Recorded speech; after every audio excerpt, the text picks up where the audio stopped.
May 13th, 1945. Camp Swift, Texas. The air was thick enough to taste hot and still like something alive pressing down on the flat land.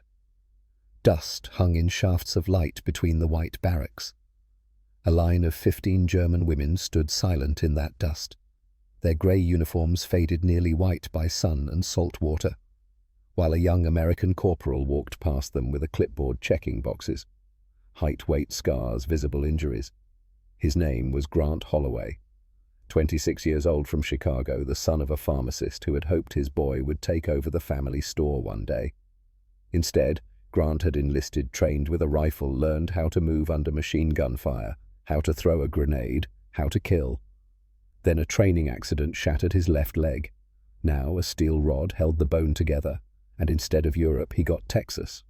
Instead of combat, he got medical administration.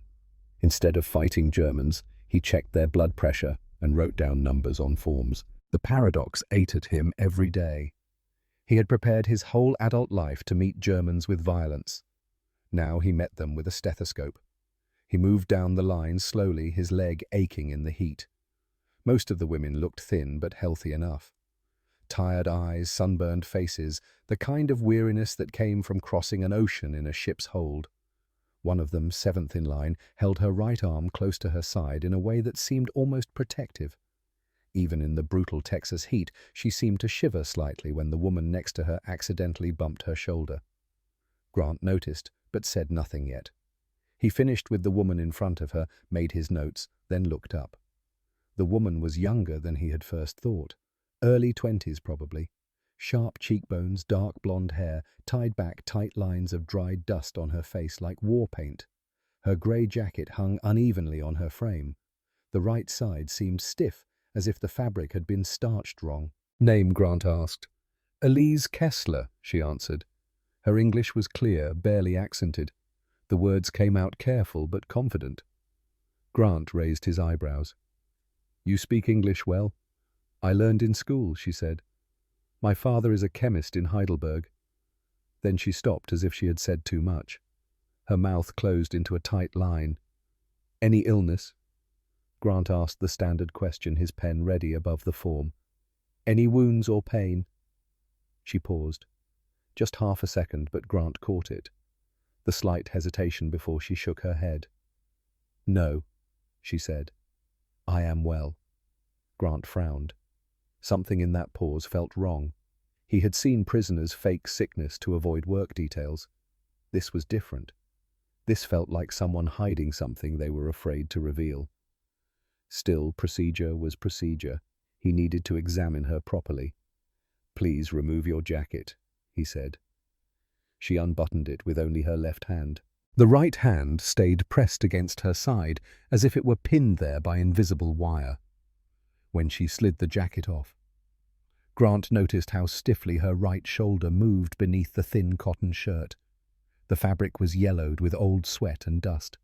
He could see the outline of her shoulder blade through the cloth, and something about the shape seemed wrong.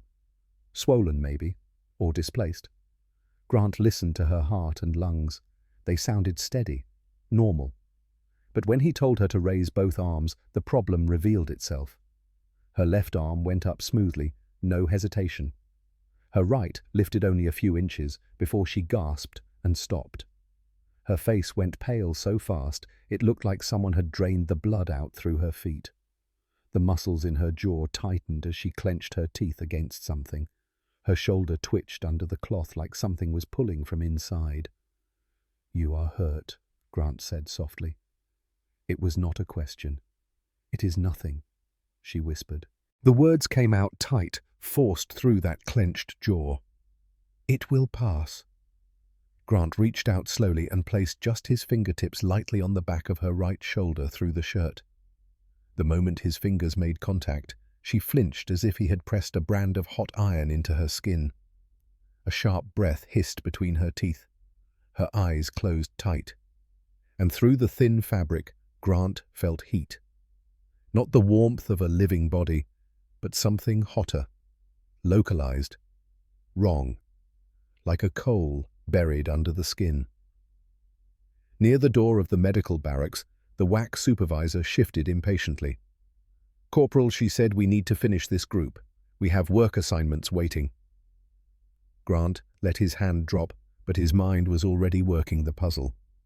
The camp rulebook said to note injuries and send serious cases for higher care, but there was another rulebook unwritten and strong that told prisoners like Elise Kessler to stay silent, to hide, to endure.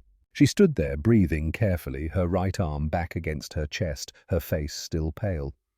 In her eyes, Grant saw fear, but also something harder. Refusal. The look of someone who had already decided she would rather die quietly than be taken away screaming. "I cannot help you if you do not tell me the truth," Grant said quietly. Her eyes met his for just a moment. "Please," she said. "No hospital. No separation." He finished the form with neutral words. "Prisoner appears functional for light duty." But he did not forget her face. He did not forget the heat under his fingers that felt like a fire burning where no fire should be. That evening, after the women had been assigned to the laundry detail and sent to their barracks, Grant sat in the small medical office and pulled out Elise Kessler's file. The folder was thin. Most of it was bureaucratic. Captured near Remagen, March 7th. Occupation listed as communications. Age 23. Born Heidelberg. Father listed as chemist. Mother status unknown. But at the bottom of the transfer sheet from the temporary camp in France, someone had written a note in pencil, half erased but still readable. Subject provided water and bandages to wounded American soldier at Remagen, March 7th, 1945. Soldier survived. Recommend lenient classification. Grant stared at that note for a long time. Elise Kessler had helped an American. Risked herself to help an enemy. That did not fit the picture he had been taught. The picture of Germans as faceless monsters, all alike, all guilty. But here was a name, a face, a woman who spoke English with a careful accent, whose shoulder burned with hidden fire, who had once given water to a man who should have been her enemy. Grant closed the file and looked out the window. Dust devils spun across the compound in the fading light. Somewhere in the distance, a truck engine coughed to life. The smell of the mess hall drifted on the hot air, frying meat and potatoes, the kind of abundance that seemed obscene when he thought about what Europe must look like right now. Cities bombed flat, people starving, fields full of graves. And here in the middle of Texas, 15 German women who had crossed an ocean in chains now worked American laundry and ate American food and tried very hard not to think about what they had left behind. Grant thought about the heat under his fingers, about the way Elise had flinched, about the careful way she had said it will pass, as if she were trying to convince herself as much as him. Something was very wrong, and if she would not tell him, what he would have to find out another way. But first, he needed to understand why she was so afraid. Germany, January 15th, 1945. 4 months earlier. The Third Reich was collapsing like a building with its foundation kicked out. Every day brought fresh disaster. Soviet tanks grinding West American and British forces crossing the Rhine cities, burning roads clogged with refugees. The air itself seemed to tremble with artillery, a constant low thunder that never quite stopped. In a small village near the Ludendorff Bridge at Remagen, a signals unit occupied what was left of a farm warehouse. The windows had been blown out weeks ago. The roof leaked. But it was shelter, and it had walls thick enough to muffle the sound of the big guns on the far side of the river. Elise Kessler sat at a radio set in the corner, headphones pressed against her ears, writing down coded messages in careful script. She was good at this work, patient, precise. Her father had taught her that precision mattered. A single wrong number could mean disaster. She had been doing this for 8 months now, ever since they pulled women into service to replace the men who kept dying or deserting or simply vanishing into the chaos. The work was supposed to be safe, behind the lines. But the lines kept moving, and what was behind one day became the front the next. On the afternoon of January 15th, the American artillery found them. The first shell hit somewhere to the north. Elise felt it through the floor, a deep thump that rattled her teeth. The second hit closer. Dust fell from the rafters. Outside, someone was shouting orders. The other women in the signals unit looked at each other with wide eyes. "Get to the cellar!" the supervisor yelled. They ran. Elise grabbed her coat and moved with the others toward the narrow stairs that led down. The building shook. Windows that had somehow survived until now exploded inward, glass spraying across the room. The air filled with the smell of smoke and lime dust and something chemical and sharp. Elise was halfway to the stairs when something hit her. It felt like someone had swung a hammer made of fire into her right shoulder blade. The impact drove her forward. She stumbled but did not fall. Her ears rang. The world tilted sideways and came back. She could smell something burning. Her uniform. The cloth smoldered where something had punched through. She made it to the cellar. Down the stairs into the dark where the others huddled against the stone walls. Her shoulder felt hot and tight. When she touched it carefully through her coat, her fingers came away wet. Not much blood, but the heat was intense, like she had pressed her hand against a stove. "Are you hurt?" one of the other women asked, her voice thin with fear. Elise shook her head. "Just bruised," she said. But it was not just a bruise. Later, when the shelling stopped and they came back up into the grey winter light, Elise took off her coat in private and looked at her shoulder in a broken mirror. The cloth of her shirt was burned through. The skin underneath was torn and swollen, already turning dark. And beneath that, she could feel something hard and foreign. A small piece of metal, hot as a brand, lodged between her shoulder blade and ribs. A fragment from an 88mm shell. German artillery. Friendly fire. The cruel irony of it settled into her bones along with the metal itself. Her own side had put this in her. She considered going to the field hospital, but she had seen those places. Overwhelmed, dirty, running out of supplies, men screaming through amputations done with dull saws and no morphine, women sent away when there was no room, no medicine, no hope. She had heard the rumors. The badly wounded often did not come back. So Elise made a choice. She would hide it, keep working, keep moving. Maybe it would work itself out. Maybe the body would push it free. Maybe she would get lucky. The pain settled into her shoulder like a tenant who refused to leave. At night, when she tried to sleep, it woke her with burning jolts that made her bite her blanket to keep from crying out. During the day, she moved carefully, kept her right arm close, made excuses when someone asked why she was not carrying her share of the equipment. 3 days later, on January 18th, a courier arrived with mail. What little mail still got through. Most of it was weeks old, passed from hand to hand through a collapsing infrastructure. Elise received a single envelope addressed in a handwriting she did not recognize. When she opened it, she found a letter from a neighbor in Heidelberg. The paper was thin. The ink faded, the handwriting shaky. The letter was dated January 10th. It had taken 8 days to reach her, traveling through a country that was tearing itself apart. "Dear Fräulein Kessler," the letter began. "I am sorry to write with such news. Your mother passed on January 8th. She had been unwell for some time. Food has been scarce. Near the end, she spoke your name often. She said she hoped you had more to eat than she did. We buried her in the church cemetery." "I am very sorry." Elise read the letter 3 times. Each time the words stayed the same. January 8th. Her mother had died on January 8th. 7 days before the shell fragment entered Elise's shoulder. 7 days during which her mother had been eating tree bark and whatever else she could find, while Elise ate watery barley soup and hard bread in the signals unit, alive and unharmed. She thought of her mother's last letter received weeks ago. The paper had been rough, the words short. "Today I boiled oak bark," her mother had written. "It was bitter, but it filled my stomach. I saved the broth for tomorrow. I think of you, Liebchen, and hope you have more." Her mother had been starving, eating bark, while Elise had been alive, fed, working, not knowing, not helping, not there. The guilt hit harder than the shell fragment, heavier, more permanent. Elise folded the letter carefully and put it in her pocket. Then she touched her shoulder where the metal burned. She had to survive this. She had to live long enough to go back to Heidelberg, to see where they buried her mother, to stand at that grave and explain why she had not been there, why she had not known, why she had lived while her mother died eating bark. The fragment in her shoulder became more than just metal. It became a test. If she could endure this, hide this, survive this, maybe she could earn the right to go home.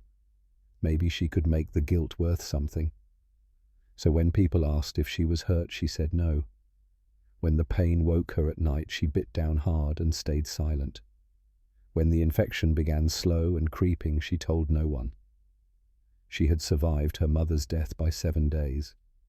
Now she would survive this too. By March, the signals unit was retreating west. The Americans were everywhere. Tanks rolling through villages, infantry clearing buildings, the sky full of planes. Elise and 6 other women hid in a farmhouse cellar while boots pounded on the floor above them. They had been told for years that the Americans were monsters, that they shot prisoners, that they tortured and killed for sport. But when the soldiers came down into the cellar and found them, the Americans looked almost uncomfortable. Young men with rifles dirty and tired staring at 7 German women who stood with their hands raised. One soldier lowered his rifle and said something in English. Then, in broken German, "Anyone hurt?" Elise shook her head. The other women shook their heads. No one mentioned wounds. No one wanted to be separated. Better to stay together. Better to seem healthy, useful, needed. They were taken to a temporary camp, then another. Names recorded, photographs taken, heights and weights written down, sorted like cargo. Elise kept her right arm close to her body. The infection had made the skin hot and tight. At night she felt fever coming and going like tides.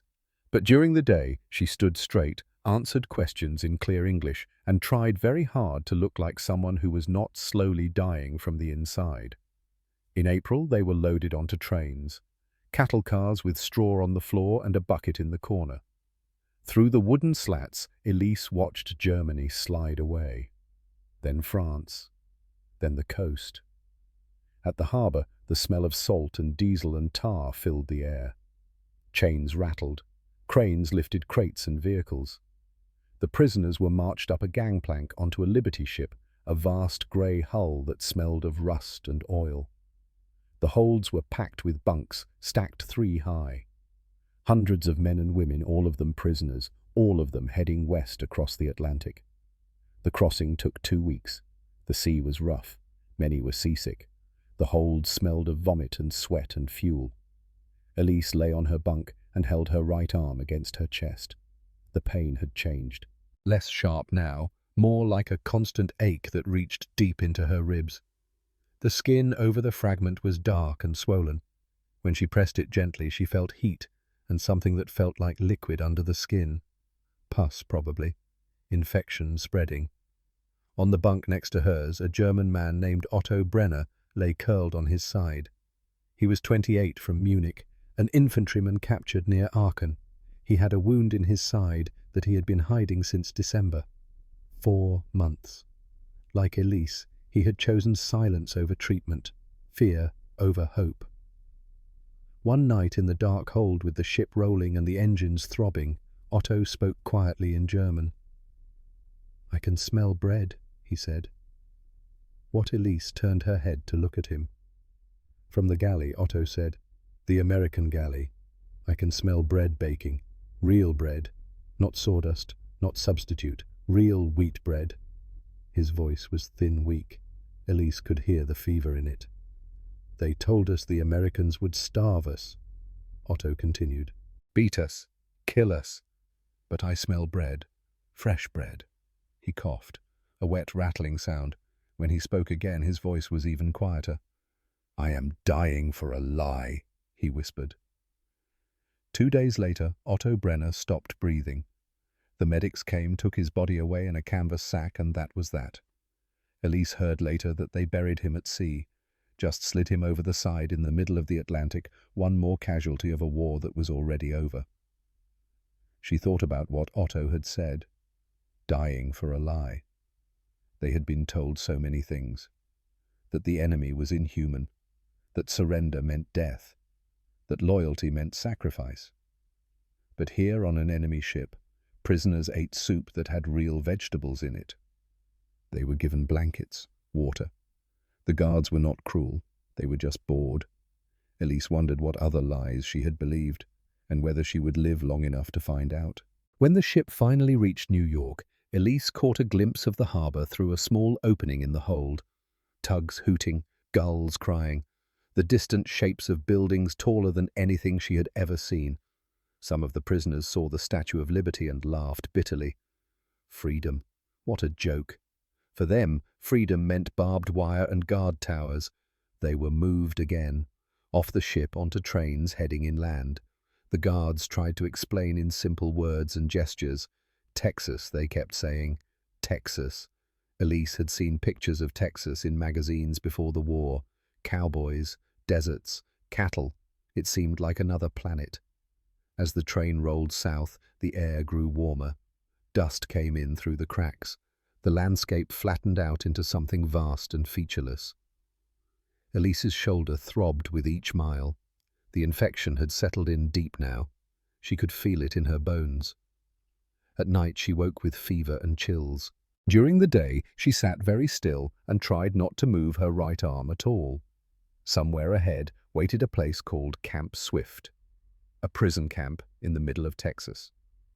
And somewhere in that camp, though she did not know it yet, waited a young American medic who would not accept her silence, who would press his fingers against her shoulder and feel the heat beneath, who would look at her with eyes that saw a person, not just a number on a form.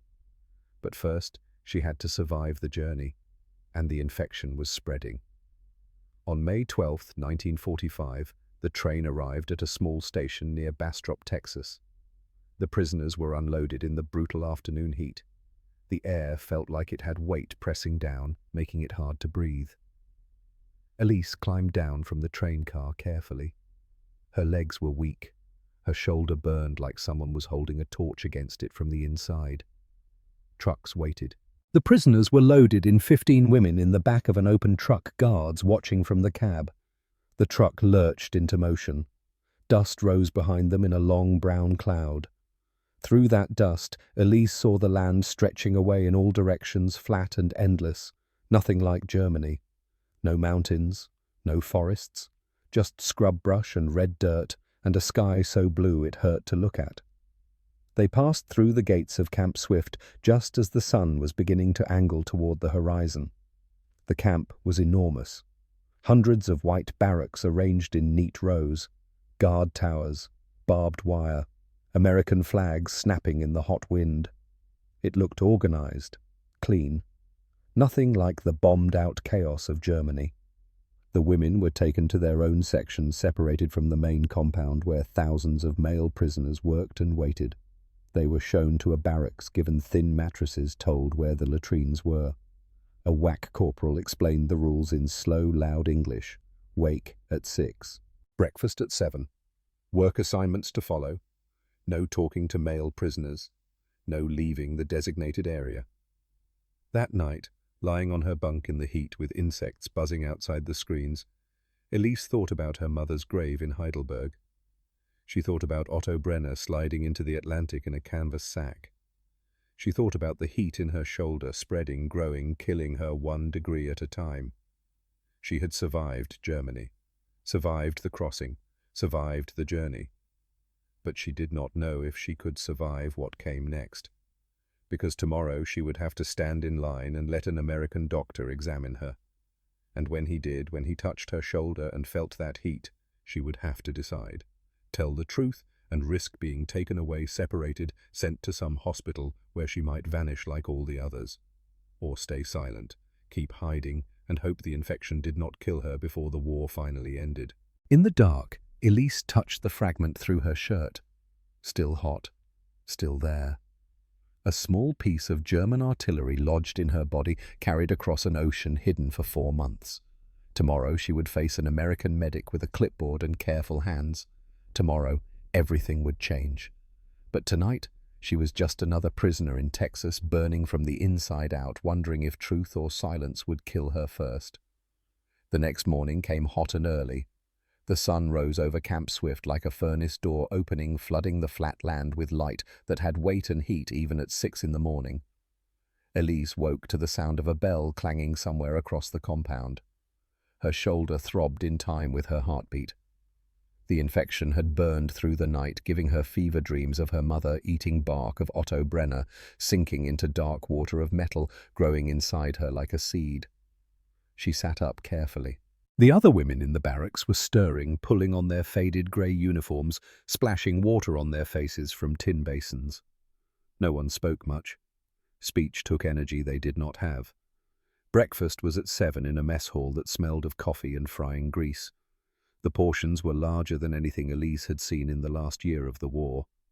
Real eggs, bread that was not half sawdust, oatmeal with sugar. The abundance was almost obscene. Some of the women ate quickly, hungrily. Others ate slowly, as if they did not trust it to be real. Elise forced down a few bites. Her stomach felt tight. The fever made everything taste like metal. At 8 o'clock, a WWII corporal came to the barracks and read names from a list. Medical examinations. The 15 women were marched across the compound to a converted barracks that served as the medical building. Inside it was marginally cooler. A fan turned slowly overhead, pushing warm air in lazy circles. The smell of alcohol and carbolic soap hung in the air. They waited in a line. One by one, women were called into a side room where the examination happened. Elise could hear voices through the thin walls, the corporal asking questions in English, women answering in broken English or waiting for the interpreter, the scratch of pen on paper, the squeak of a stethoscope being cleaned. Elise was 7th in line. She used the time to rehearse her answers. No, I am well. No wounds. No pain. Just tired from the journey. She would keep her right arm close. She would not flinch when he examined her. She would breathe slowly and keep her face neutral. She had been practicing this for 4 months. She could do it one more time. But when her turn came and she stepped into that exam room, something in Grant Holloway's eyes made her careful planning feel suddenly fragile. He was younger than she expected, mid-20s maybe. Sandy hair, a lean face with tired eyes that looked like they had seen too much too soon. He moved with a slight limp, favoring his left leg. His uniform was crisp, but his hands moved with the kind of economy that came from doing the same task hundreds of times. This was not his first day examining prisoners. Name, he asked. Elise Kessler. His eyebrows went up slightly when she answered in clear English. You speak English well. I learned in school, she said, then added, because it seemed like it might help. My father is a chemist in Heidelberg. Grant made a note on his clipboard. Any illness, any wounds or pain. This was the moment. Elise felt the weight of the choice pressing down like the Texas heat. 4 months of silence, 4 months of hiding, 4 months of telling herself it would pass, it would heal, the body would fix itself given time. But the heat in her shoulder said otherwise. The fever said otherwise. The way her right arm had stopped working properly said otherwise. Still, she shook her head. No, she said. I am well. But even as she said it, she knew he had caught something, some hesitation, some flicker in her eyes. Because Grant Holloway was looking at her now, not like a clerk with a form to fill out, but like someone trying to solve a puzzle. Please remove your jacket, he said. Elise unbuttoned it with her left hand. The right hand stayed pressed against her side.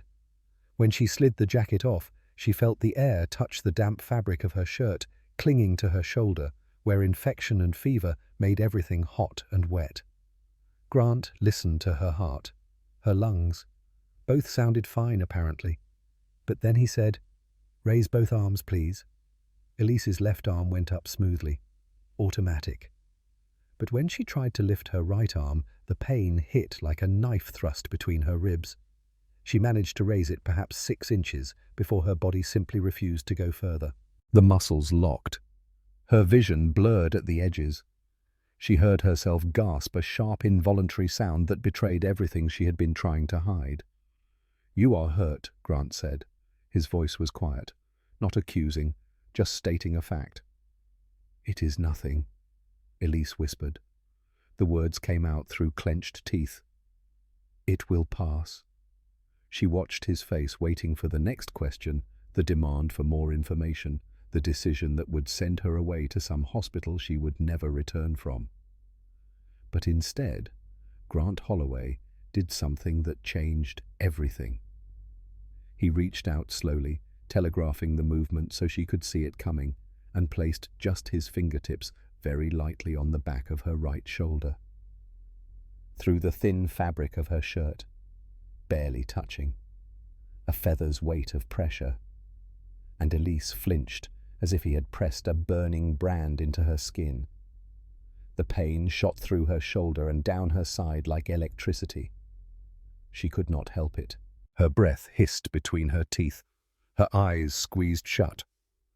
Grant's hand stayed there for only a second, but in that second he felt what she had been hiding for 4 months.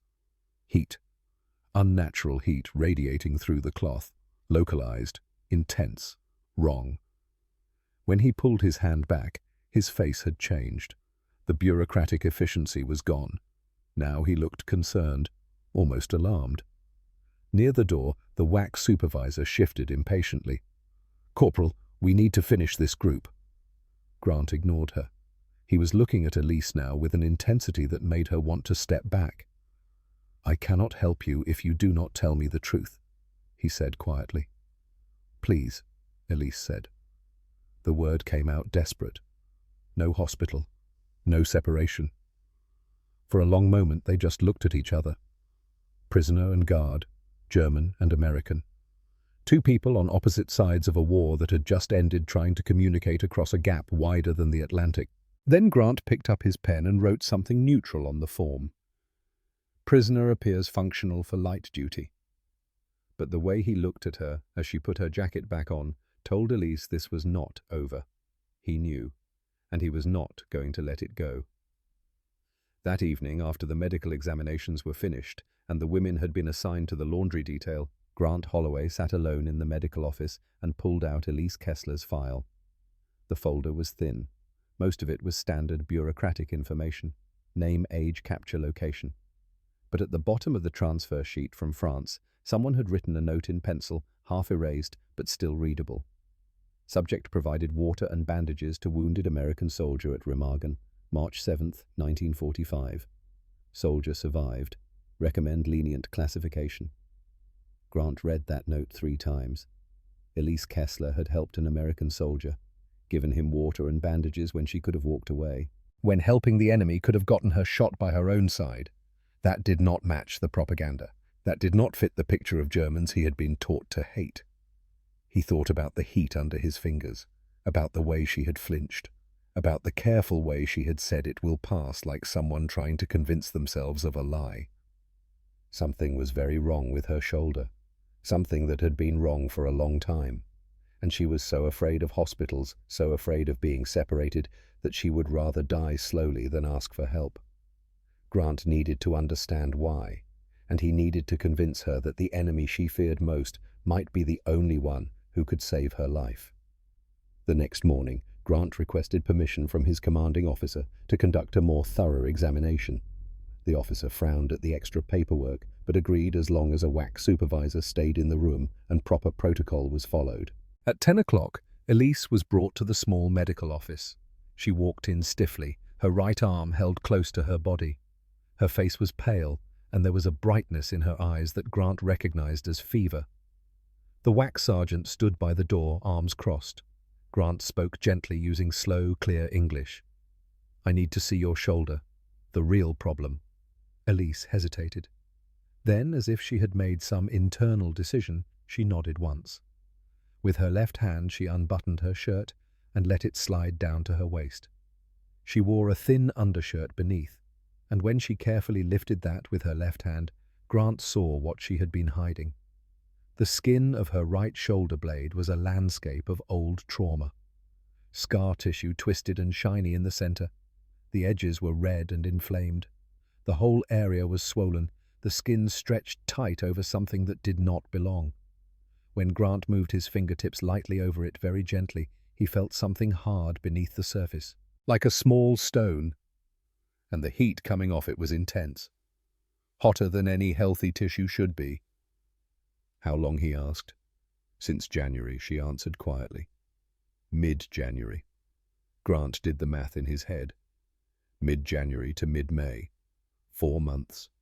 4 months with a foreign object buried deep in muscle tissue near bone. 4 months of infection building the body, trying and failing to expel what did not belong. 4 months of fever and pain and silent endurance. He had read medical reports from the European theatre. Untreated wounds like this could lead to bone infection, to sepsis, to death. The body could only fight for so long before it lost. This must come out, Grant said. He kept his voice calm but firm. Soon. It is dangerous. Elise pulled her shirt back up, moving carefully. No hospital, she said immediately. No operation. Why? Grant asked. She looked at him for a long moment, as if deciding whether he could be trusted with the truth. Then she spoke, choosing her words carefully in English. In Germany, she said, the field stations had no medicine, no clean tools. I saw men scream all night during operations. No morphine. Doctors cut with rusty scissors. Many died on the table. More died after from infection. She paused, swallowing. The badly wounded women were sent away. We did not see them again. I heard stories. No beds, no supplies. They died in hallways. Her eyes met his. Better to die quietly among people you know than screaming among strangers. That is what I thought. Grant listened. He heard in her words not paranoia, but experience. Not cowardice, but rational calculation based on what she had seen. In the chaos of Germany's collapse, medical care had become a lottery. Sometimes you got treatment. Sometimes you got a bullet to save resources. Sometimes you just got forgotten in a corner until you stopped breathing. But this was not Germany. This was Texas. And Grant needed her to understand that. He spent the next 3 days trying to convince her. He spoke to her after work details when she came to the medical office for aspirin to bring down her fever. He explained about penicillin, about sulfur drugs, about clean operating rooms and trained surgeons.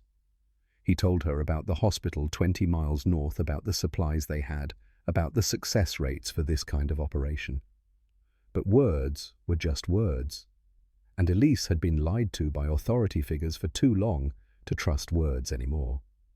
On the 3rd evening, an older German woman came to find Grant near the mess hall. Her name was Vera. She was about 40, grey, streaking her dark hair, and she spoke English with a heavy but clear accent. She had been assigned as an interpreter because before the war she had worked as a nurse in Berlin. I need to speak with you about Elise Kessler, Vera said without preamble. Grant nodded. They walked together toward the edge of the compound where the fence met the tree line, and there was a little shade. She is afraid you will hurt her, Vera said simply. Not because you are cruel, because you do not know her, because she has seen what happens in operations when there is no medicine. Vera looked out at the flat Texas landscape. I was a nurse, she said, a Krankenschwester in a field station near Saarland. In the last months of the war we had almost nothing. 1 doctor for 200 wounded. We cut off legs and arms with no anesthetic. The men bit through leather straps. Some died from shock before we finished cutting. Many more died afterward because we had no way to stop infection. She turned to look at Grant. Her eyes were hard with memory. I held a man's leg while the doctor sawed through bone with a blade we had used 20 times before. The man screamed until his voice broke. Then he just made sounds. Animal sounds. He died 2 days later. The infection in his stump turned black, and we had nothing to stop it. Grant felt something cold settle in his stomach. That is not how we do it here, he said. I know, Vera said. I have seen your medical supplies. I have seen how you treat even prisoners. But Elise has not seen it. She has only seen what I described. And she thinks it is better to let the wound decide than to let a surgeon decide. Do you understand? Grant nodded slowly. Yes, he said. But she will die if we do nothing. The infection is in deep. It will reach the bone eventually. Then sepsis. Then death. So you must show her, Vera said. Not tell her. Show her. Make it real. Make it something she can see and touch. Then Maybe she will believe. That night, Grant had an idea. The next morning he went to the medical supply room and signed out the key to the main dispensary cabinet. The room was small and cool, lined with metal shelves. Glass bottles and white tins and wrapped instruments caught the light. The smell of antiseptic was strong and clean. At 10 o'clock, Grant brought Elise to the dispensary. A guard stood outside the door. Inside it was just the two of them and the shelves of medicine. Grant opened the main cabinet. Inside were rows and rows of supplies. Clear glass ampules filled with morphine, each one labeled and dated. White tins of sulfanilamide powder. Rolls of sterile bandages still in their paper wrapping. Stainless steel instruments wrapped in clean cloth ready for sterilization. Bottles of penicillin, the miracle drug that had saved thousands of lives. Grant took out one bottle of penicillin and handed it to Elise. She held it carefully, turning it in her hands. The glass was cool. The label was typed in English. Inside, the clear liquid caught the light. "This is what we use," Grant said quietly. "This is not a frontline tent. This is Texas. We have enough here." He opened another drawer, showed her the morphine, the surgical tools, the bandages. Everything clean, everything organized, everything abundant. He let her touch them, feel their weight, read the labels slowly. "This cabinet," he said, "has more medicine than most German field hospitals saw in the last 6 months of the war." Elise stood there, holding the bottle of penicillin. For a long moment she said nothing. She had been told for years that Americans were savages, that prisoners would be starved, beaten, tortured, that the enemy had no mercy, no compassion, no humanity.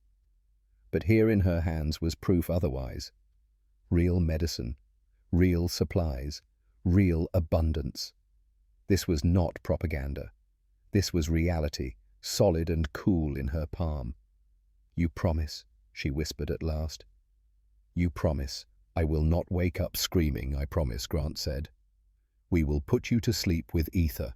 You will feel nothing during the operation. When you wake up, the metal will be out, and you will have medicine to prevent infection. You will not scream. You will not suffer the way you saw people suffer in Germany." She looked at him, then at the cabinet, then back at him. Something in her eyes shifted. The wall she had built around herself brick by brick over 4 months of hiding began to crack. Finally she nodded. "I will sign," she said. That afternoon Grant filled out the paperwork to request a surgeon from Fort Sam Houston and to transfer Elise to the base hospital for the operation. The forms moved slowly through channels, but the infection moved faster. Within 3 days, approval came through. On May 16th, in the late afternoon, Elise was brought back to the medical office to sign the consent form. Grant had it ready, the language translated by Vera, so Elise could understand exactly what she was agreeing to. Surgical removal of foreign object from right scapular region, general anesthesia, post-operative care including antibiotics.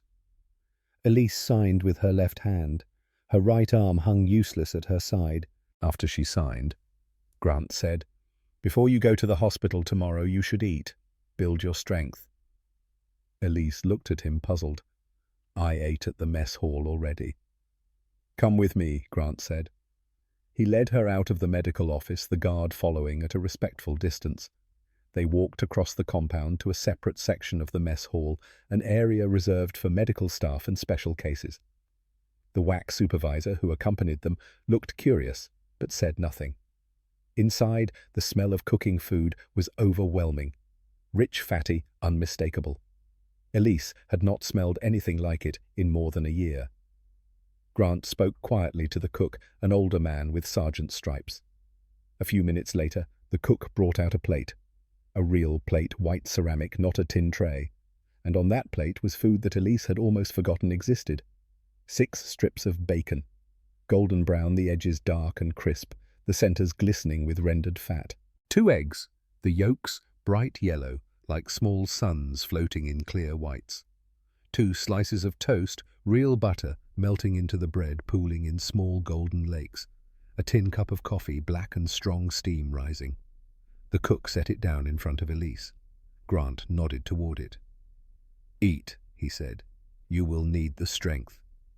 Elise stared at the plate. She could not move, could not speak, because all she could think about was the last letter from Heidelberg, dated January 5th, 3 days before her mother died. "Today, I boiled oak bark," her mother had written in careful script. "It was bitter, but it filled my stomach. I saved the broth for tomorrow. I think of you, Liebchen, and hope you have more." Oak bark. Bitter. Filling but giving no strength. While here on a white ceramic plate in an enemy camp in Texas sat 6 strips of bacon. Elise picked up one strip with her left hand. It was still warm. She brought it to her mouth, bit down. And for 3 seconds, everything in her world narrowed to that single sensation. The salt hit her tongue first. Sharp, clean, almost painful after months of bland food or no food or substitute food made from sawdust and chemicals. Then the fat began to melt, coating her mouth like warm silk, rich and smooth and almost unbearably good. The meat itself tasted of smoke and something faintly sweet, a complexity she had forgotten food could have. The crisp edges dissolved against her teeth. The tender center melted completely. She chewed slowly. The world around her faded. The barracks, the guards, the war, the ocean she had crossed, the infection burning in her shoulder. All of it disappeared. For this moment, there was only bacon. Only salt and fat and smoke and the overwhelming sensation of abundance. She swallowed, took another bite, then another. The second strip, the third. Each one as good as the first. She had forgotten food could taste like this. She had forgotten that her body could feel this kind of pleasure. Simple, physical, real. She ate the eggs. The yolks broke over her tongue, rich and creamy. The whites were soft and warm. She ate the toast. The butter had soaked in, making it soft and rich, the wheat and salt and fat combining into something that tasted like safety, like home, like a world where people did not die eating bark. She drank the coffee, bitter but clean, washing everything down, making her mouth feel alive again. By the time she finished the 6th strip of bacon, her stomach felt tight, almost painful. She had not been this full since Christmas of 1944, maybe earlier. Her body did not quite know what to do with this much food all at once. And then, like a wave of cold water, the memory crashed over her.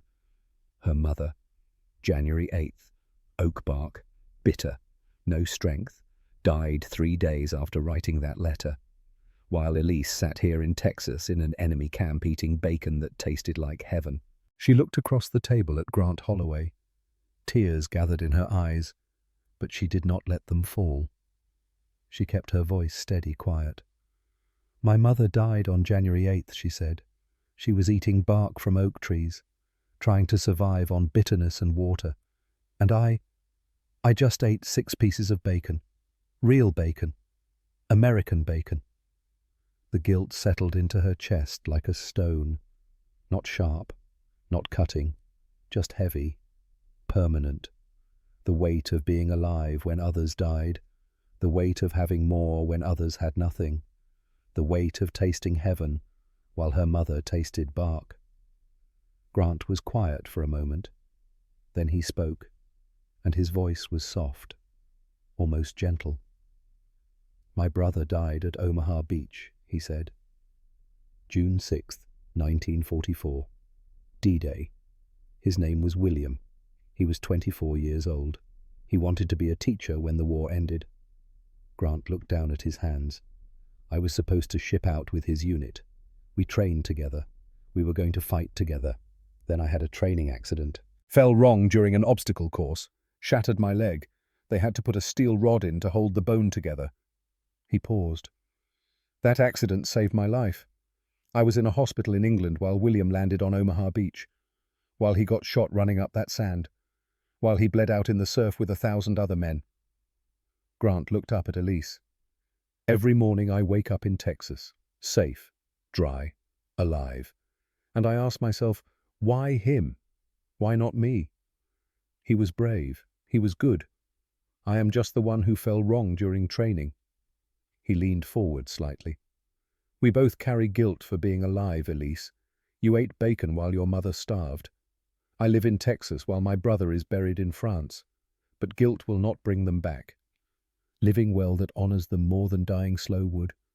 Your mother wanted you to have more. My brother wanted to protect people. We honor them by surviving, by healing, by becoming the people they hoped we could be. Elise sat very still. The tears were still there, held back by force of will. But something else was there too. A small crack in the wall of her guilt. Not forgiveness. Not yet. But maybe eventually the possibility of it. She nodded once. I will have the operation, she said. The next morning, May 17th, the paperwork was complete. Elise was scheduled for transport to the base hospital 20 miles north of Camp Swift. The surgery would happen on May 23rd, giving her a few days to stabilize, to eat, to gain a little strength. But time was running out. The infection was deep now spreading. And what Grant and Elise did not know yet was just how close she had come to dying. How the piece of metal in her shoulder was positioned within millimeters of a major artery. How one wrong move, one fall, one jostle in a truck could have sent that fragment through her subclavian artery and killed her in minutes. They would learn that truth soon. In an operating room under bright lights, when a surgeon named Pritchard opened her shoulder and saw how close death had been walking beside her for 4 months. But first, there was the drive north, the base hospital, the clean white rooms that smelled of soap and disinfectant, and the moment when Elise would have to surrender herself completely to the hands of the enemy, trusting that mercy was stronger than metal and that kindness could exist even in war. The bacon had broken through her fear. Now the knife would break through her flesh. And what came out would be more than just a piece of German artillery. It would be a story about truth destroying propaganda, about abundance revealing scarcity, about how sometimes the smallest acts of mercy can change the trajectory of a life. 6 strips of bacon. That was all it took to make Elise Kessler trust an American soldier with her life. And in doing so, to begin learning that the enemy she had been taught to fear might be the only thing standing between her and death. The truck would leave at dawn. The hospital waited 20 miles north. And somewhere in that hospital, a surgeon named Pritchard would open her shoulder and discover just how close she had walked to death for 4 months. But tonight, in the small medical office, Grant Holloway filled out the final forms and thought about bacon and trust and the strange truth that sometimes the smallest mercies can break through the biggest lies. Tomorrow, everything would change. Tomorrow, the knife would begin the healing. May 22nd, 1945. The army truck rattled north from Camp Swift on a road that cut through flat scrubland. Inside, Elise sat on a wooden bench, her right arm in a makeshift sling, a guard across from her with a rifle resting across his knees, and Grant Holloway beside her. The morning air that came through the canvas flaps smelled of dust and engine oil and something green from the scattered mesquite trees.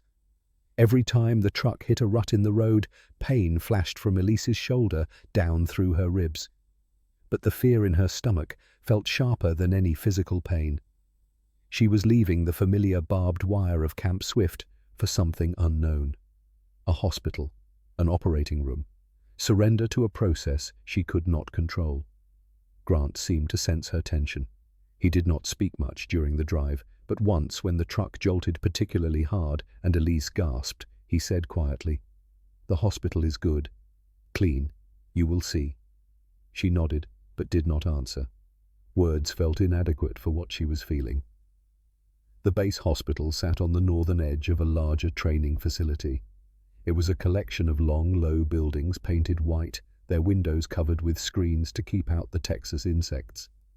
A few struggling oak trees provided patches of shade. Compared to the rough barracks of Camp Swift, it looked almost gentle, almost civilian. Inside, the cool air hit Elise first, fans turning slowly overhead, polished linoleum floors that reflected the ceiling lights. The strong smell of carbolic soap and disinfectant, the kind of clean that spoke of rules followed and standards maintained. Nurses in crisp white uniforms moved efficiently between rooms, their shoes squeaking softly on the polished floors. By 1945, the United States military had built an enormous medical infrastructure. More than 300,000 hospital beds scattered across the world. Millions of doses of penicillin produced every month. Surgical units that could operate on dozens of patients a day, with survival rates that would have seemed impossible just a few years earlier. For Germany at the end of the war, such numbers would have sounded like fantasy. A nurse took Elise's information while Grant spoke with the surgeon. The surgeon was a tall man in his 50s with grey streaking his temples and major's leaves on his collar. His name was Pritchard. He had operated in North Africa and Italy before being rotated back to the United States. He had seen every kind of battlefield injury there was to see. In the examination room, Pritchard ran experienced fingers over the scar on Elise's back. When he found the hard point beneath the skin, he let out a low whistle. "Shell fragment?" he asked Grant. "That is what she says," Grant replied. "Since mid-January. 4 months." Pritchard shook his head slowly. "It is a wonder she is still walking. The infection alone should have killed her." To Elise, he said in slow, careful English, "We will need to go deep. There is infection around the metal. The tissue is badly damaged. But we can do this. We do this operation many times." Elise signed another consent form. This one was longer, more detailed. Risk of complications, risk of nerve damage. Risk of death, though small. She signed it with her left hand while her right hung useless at her side. That night she lay in a narrow hospital bed with sheets that smelled of bleach and starch. They were clean, crisp. They scratched slightly against her skin in a way that felt almost luxurious after months of dirty blankets. Somewhere down the hall someone coughed. Footsteps clicked past her door at regular intervals, the night nurse checking on patients. Elise thought about the field stations she had seen in Germany, canvas tents or bombed-out basements, men lying on straw or bare floors, the smell of gangrene and unwashed bodies, the sound of screaming that went on for hours. Here the beds had real mattresses. The instruments were wrapped in sterile cloth. The nurses spoke in calm voices, and there was medicine, so much medicine in locked cabinets that seemed to contain infinite supplies. The paradox pressed on her like the weight of the clean sheets. The enemy she had been taught to fear for years was now about to cut into her body to save her life. They would put her to sleep. They would use their good medicine, their clean tools, their trained hands. And if everything went well, she would wake up with the metal gone and a chance to heal. If everything went well. In the early morning of May 23rd, orderlies came with a rolling stretcher. The wheels hummed quietly over the polished floors. They lifted Elise gently, settled her on the stretcher, adjusted a thin blanket over her. The lights in the corridor were bright, too bright. They hurt her eyes. The doors to the operating suite stood open, metal edges catching the light. Elise could see green tile walls inside, a table in the center, lights overhead like small suns, figures in surgical gowns moving with calm efficiency. Grant was not allowed inside. He sat in the waiting area with a cup of bitter coffee and old magazines he could not focus on reading. Every time a stretcher squeaked past or a nurse called out a name, he looked up. Time felt thick, syrupy. He thought about the small hot spot under Elise's skin, about bone and blood and how easily both could fail, about his brother William bleeding out in the surf at Omaha Beach, about all the ways a body could break. In the operating room, under lights so bright they burned away all shadow. Elise lay on her side on the table. The anesthesiologist was a captain with steady hands. He explained in simple English what would happen. A mask over her face. Ether vapor. Sleep would come quickly. She would feel nothing. "Breathe deep," he said, and lowered the mask. The smell was sharp and sweet at the same time. Chemical. Strange. Elise tried to focus on the ceiling tiles above her, counting them, but they began to blur. The edges of her vision grew soft. Sound became distant. And then the world dissolved into darkness so complete it felt like falling into deep water. The surgery took nearly 3 hours. Pritchard worked methodically, cutting through the layers of scar tissue that had built up over 4 months. The infection had created pockets of pus that had to be drained and cleaned. The fragment itself was lodged deep buried between the scapula and the third rib, wrapped in tough, fibrous tissue that the body had built around it like a pearl forming around an irritant. Pritchard cut carefully, used retractors to hold the incision open, suctioned away blood and fluid. His assistant handed him instruments in the wordless choreography of an experienced surgical team. The nurse counted sponges. The anesthesiologist monitored pulse and breathing. When Pritchard finally exposed the fragment, he paused, called Grant in from the waiting area. Grant scrubbed quickly and came to the table, looking down into the open wound. There, Pritchard said, pointing with a clamp. The fragment was dark and twisted about the size of a fingernail. German 88mm artillery, most likely. It sat embedded in muscle tissue surrounded by infection and scar. But what made Pritchard pause was not the fragment itself. It was what lay just beyond it. The subclavian artery ran beneath the fragment, and the distance between the metal and that major blood vessel was approximately 1.5 millimeters, less than the thickness of 2 sheets of paper. "My God," Grant whispered. Pritchard nodded. "One wrong movement," he said quietly. "One fall. One jostle in that truck from Germany, even reaching for something too quickly. That fragment could have shifted those 2 millimeters and punctured the artery. She would have bled out in 3 minutes. Maybe less." He looked at Grant. "She has been walking on a knife edge for 4 months and did not know it. Every day she survived was a miracle." They removed the fragment carefully, cleaned the wound thoroughly with antiseptic solution, packed it with sulfanilamide powder to prevent further infection, then closed in layers, pulling the tissue back together, stitching carefully to minimize scarring. When Pritchard finally stepped back from the table and stripped off his gloves, he was holding a small glass vial. Inside, floating in clear, preserving fluid, was the dark, twisted piece of metal that had traveled from a German factory to a battlefield near Remagen into Elise Kessler's shoulder across the Atlantic Ocean in a Liberty ship through Texas dust and finally into this operating room. "Quite a traveler," Pritchard said. He handed the vial to Grant. "I think she might want this." Grant took it. The glass was cool in his hand. The fragment inside looked harmless now, inert, just metal. But he thought about how close it had been to killing her, every single day for 4 months, and how she had endured silent and afraid, choosing what she thought was survival when she was actually choosing to walk alongside death.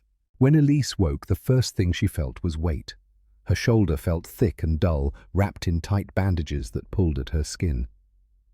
There was pain, but it was different. Deep and sore like a bruise, not the sharp burning that had haunted her since January. The fire was gone. A nurse was checking her pulse. The woman smiled when she saw Elise's eyes open. "You did very well," she said. "The operation was successful. The doctor will come talk to you soon." Elise tried to speak, but her throat was dry. The nurse gave her water from a glass with a bent straw. Small sips. The water was cool and tasted faintly metallic, but good. Later that afternoon, Pritchard came to her bedside. He showed her the vial with the fragment inside. "This is what we removed," he said. "It was lodged very deep, near bone, near a major blood vessel. You are very lucky to be alive." Elise looked at the vial, the dark metal floating in clear fluid. 4 months it had lived inside her. 4 months of burning and pain and fear. Now it sat contained in 3 inches of glass, powerless, inert, just a thing. "They let me keep it?" she asked. "If you want it," Pritchard said. She nodded. "Yes, I want it." Over the next 2 weeks, Elise stayed in the base hospital. The wound healed slowly but steadily. Nurses changed her dressings every day.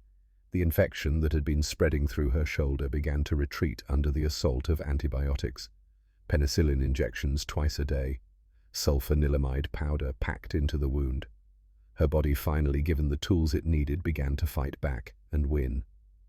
In the bed next to hers was an older German prisoner named Karl. He was 58, a teacher from Bremen who had been drafted late in the war and captured quickly, much to his relief. He had a hernia that needed repair, nothing serious, but the operation had been delayed until supplies were available. He watched with interest as Grant Holloway came to visit Elise several times, bringing books, a small bunch of wildflowers from the roadside, news from Camp Swift. "He is kind to you," Carl said to Elise one day in German. "Unusual for a guard. He is a medic," Elise answered. "He sees a patient, not just a prisoner."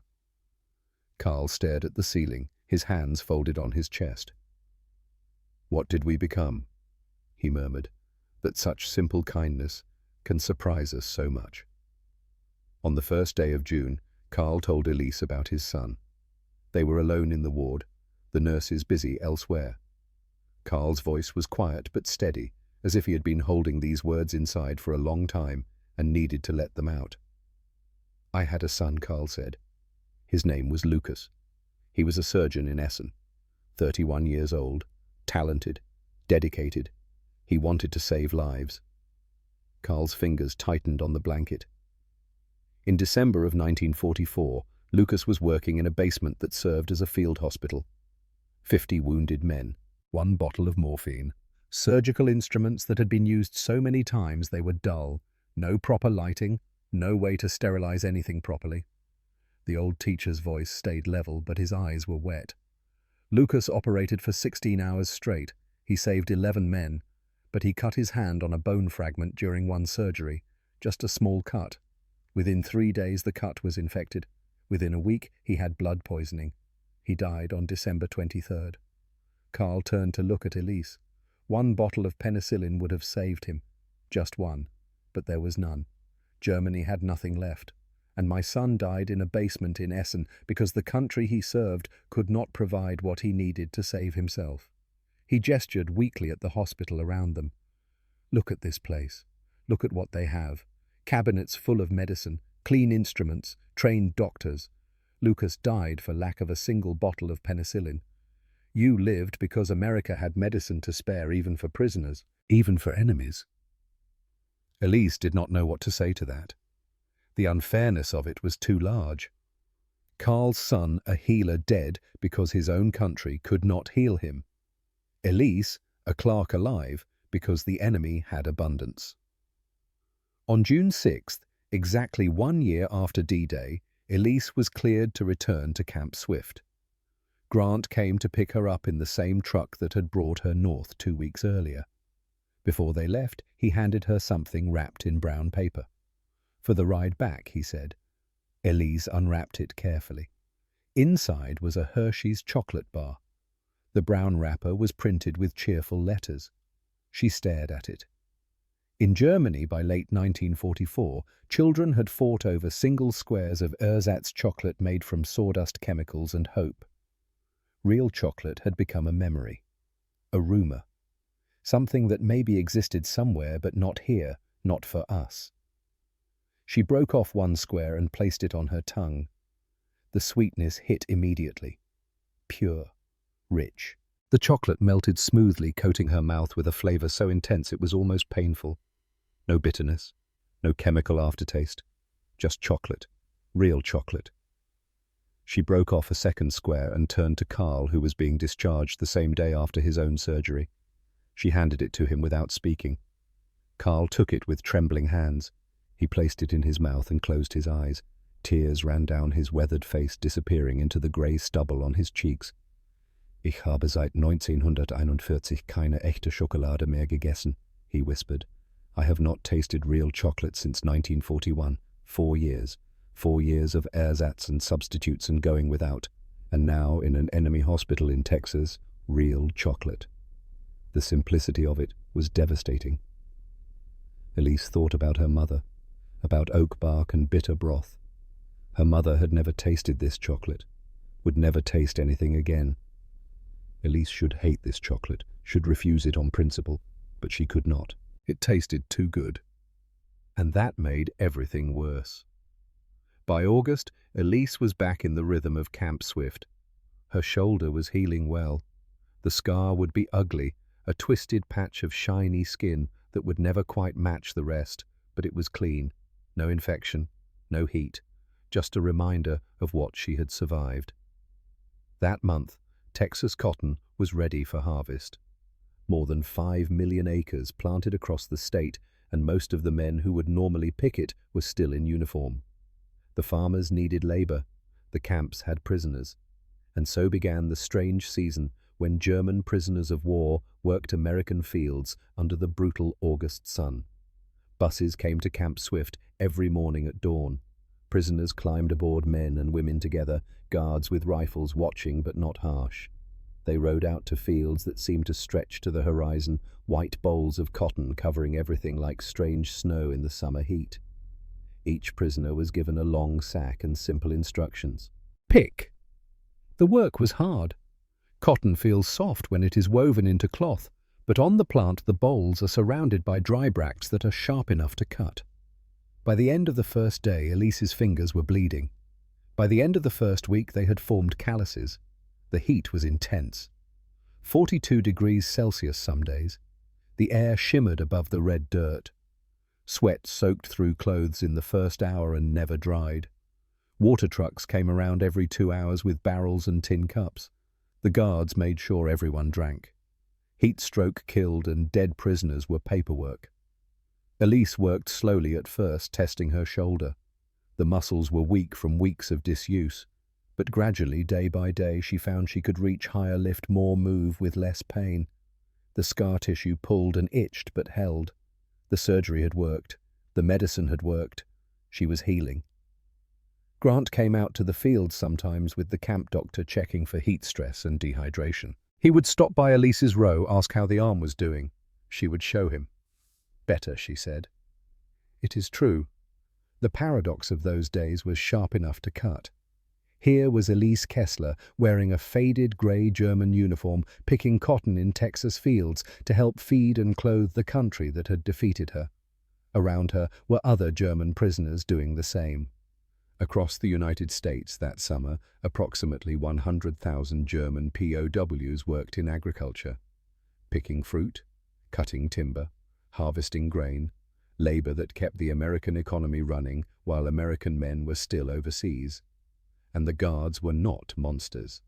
They were tired young men from Iowa and Michigan and Oregon who wanted to go home. They shared cigarettes sometimes, warned the prisoners not to work too fast in the heat. At lunch, they ate the same sandwiches from the same kitchen. One evening, after the buses had returned to camp, Elise sat on the steps of her barracks and wrote a letter to her father in Heidelberg. The mail system was still uncertain, but some letters were getting through. "We are still prisoners," she wrote in German, "but we are not treated as animals. We eat 3 times a day. We have clean water. When I was injured, they operated on me with real medicine and clean instruments. It confuses me to remember what we were told about these people. I do not know what to believe anymore. Everything I was taught seems to be lies. But I am alive because they chose to heal me instead of letting me die. I do not know what that means." Grant also wrote letters home to Chicago. In one to his mother, he wrote about Elise, though he did not use her name. "There was a German woman here," he wrote, "who carried a piece of our artillery inside her body for 4 months. She was so afraid of us that she chose silence and slow death over asking for help. When we finally convinced her to trust us, we found she had been walking inches from death every day. I helped save her life. And somehow that feels more important than anything I trained to do with a rifle. Maybe the war taught me the wrong things, or maybe it taught me what I needed to learn." In August came news that changed the world again. On the 6th, the radio in the camp common area carried reports of a new weapon. An atomic bomb dropped on a city called Hiroshima in Japan. 70,000 people killed in an instant. The announcer's voice tried to convey the magnitude, but numbers that large became abstract. 70,000, a whole city, gone in a flash of light. 3 days later, another bomb. Nagasaki. More tens of thousands dead in seconds. Elise heard the news and sat very still, trying to process it. The propaganda had told her that Americans were savages, barbarians. But they had given her bacon and chocolate and medicine. They had saved her life when they could have let her die. And now they had killed more people in 2 days than most battles killed in weeks. Both things were true. That was what made it so hard. The same country, the same people capable of great mercy and terrible violence.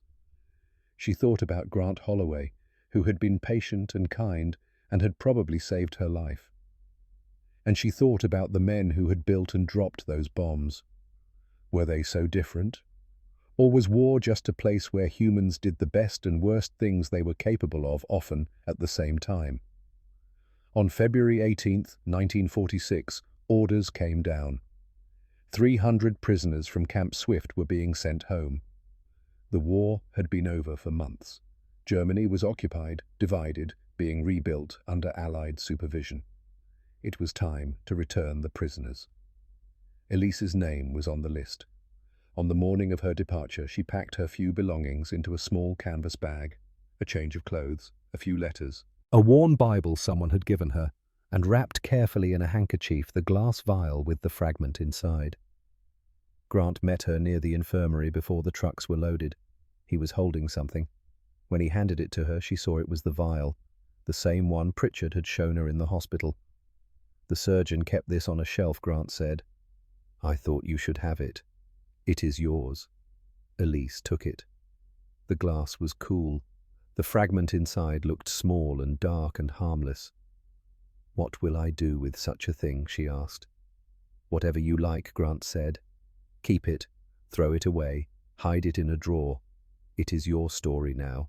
You decide what it means. Elise looked at the vial, then at Grant.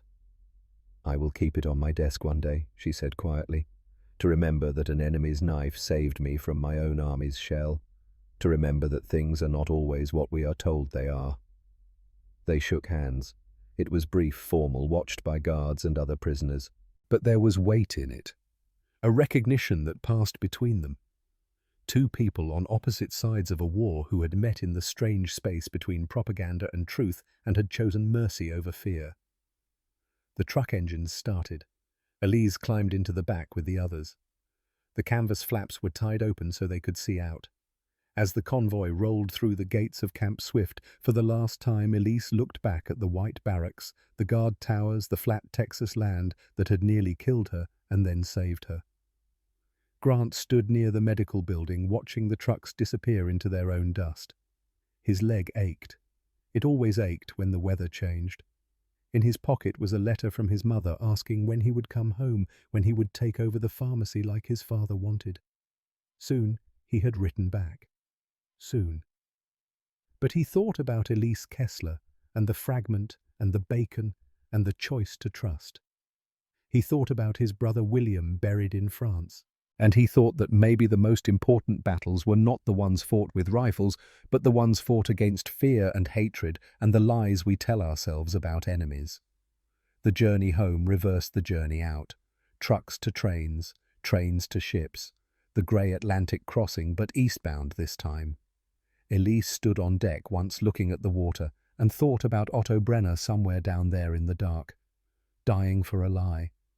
She wondered how many others had died for lies, how many on both sides, too many to count.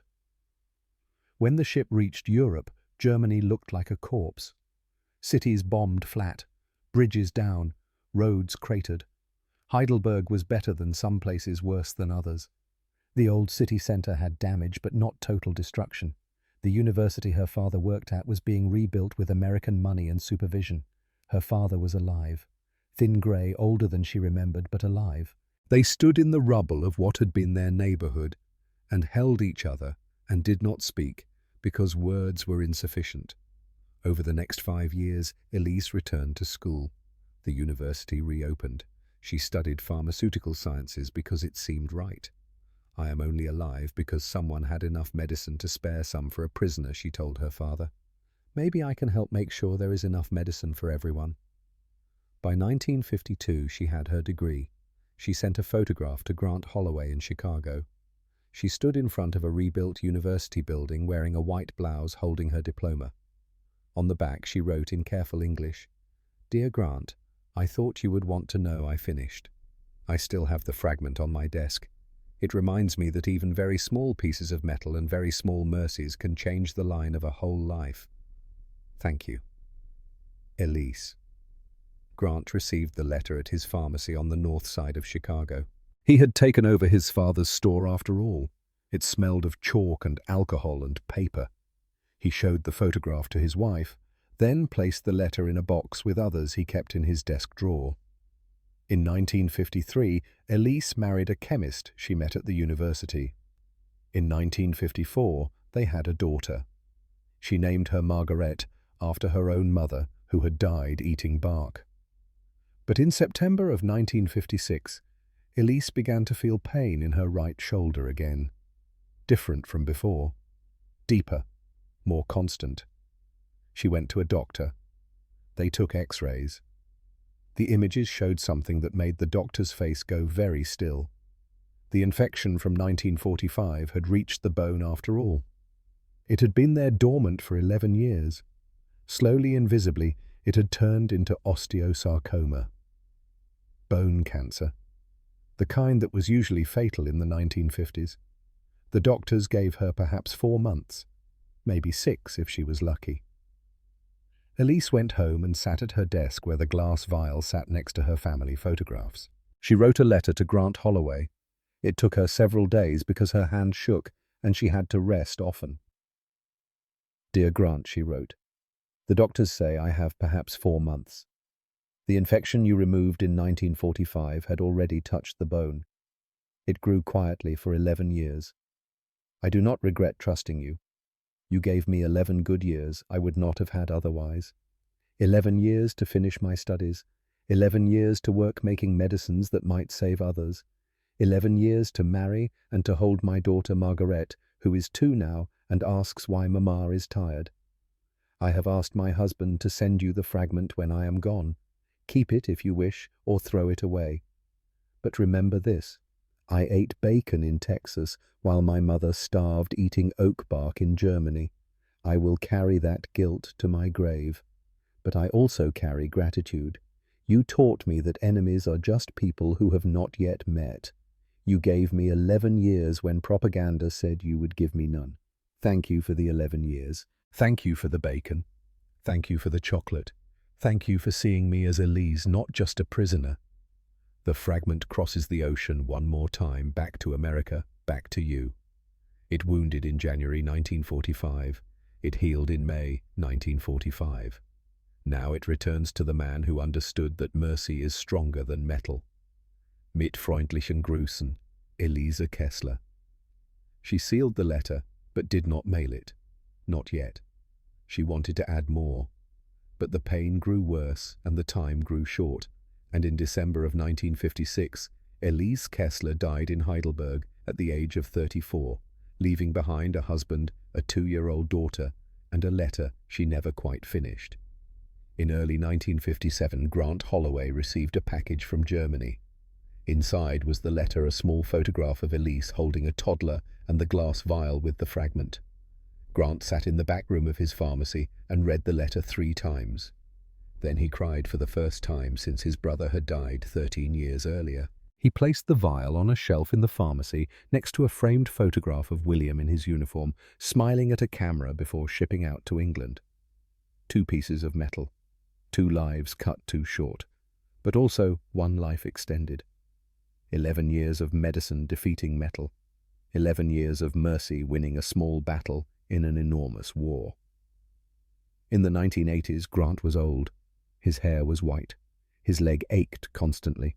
But he still worked the pharmacy counter, sometimes talking to customers, filling prescriptions, telling stories. His grandchildren would visit, and he would take them to the back room and show them the shelf. See this, he would say, picking up the vial carefully. This is a piece of a German artillery shell. It was inside a young woman's shoulder for 4 months during the war. She was so afraid we would hurt her that she almost died rather than ask for help. But we convinced her to trust us. We removed it, and she lived 11 more years. The grandchildren would look at the dark metal in the glass and ask questions. Did she die from the fragment, one asked. Eventually, Grant said, the infection came back after many years. But she had 11 years she would not have had otherwise.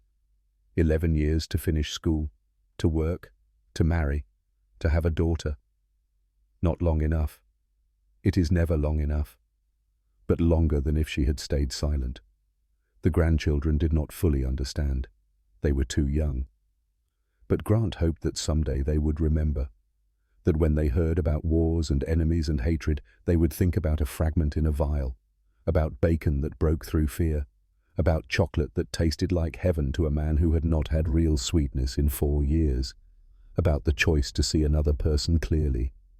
In war, Grant told them, we measure victory in miles advanced and cities taken and enemies killed. But sometimes victory is quieter. Victory is giving someone 11 more years. That is what we did. That is what medicine does. That is what mercy does. The fragment sat on the shelf for the rest of Grant's life. After he died in 1992 at the age of 73, his children found it among his things. They read the letter from Elise Kessler, yellowed now and fragile. They looked at the photograph of the young German woman holding a toddler, and they decided not to throw it away.